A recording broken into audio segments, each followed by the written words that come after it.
Assalamualaikum dan salam sejahtera. Salam Islam Madani, salam PSS ITO.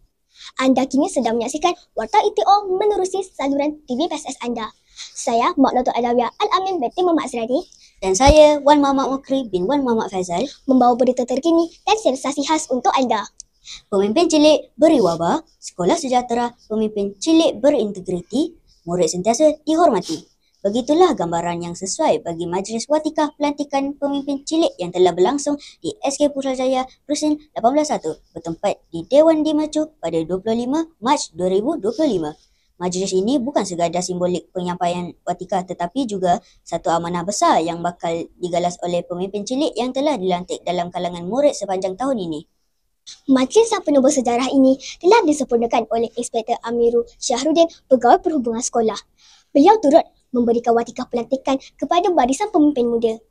Antara jawatan yang dilantik termasuklah pengawas sekolah, pengawas pusat sumber, pengawas rakan sebaya, pengawas badan dan sebagainya.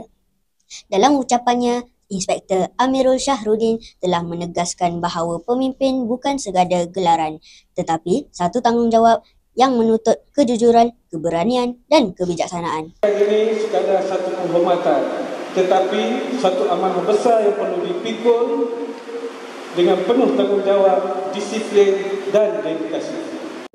Seperti kata peribahasa, luntur buluh biarlah dari rebungnya. Diharapkan pemimpin muda ini akan terus bersemangat dan berdisiplin dalam menjalankan tanggungjawab mereka demi masa depan yang lebih gemilang. Demi sekolah yang lebih cemerlang.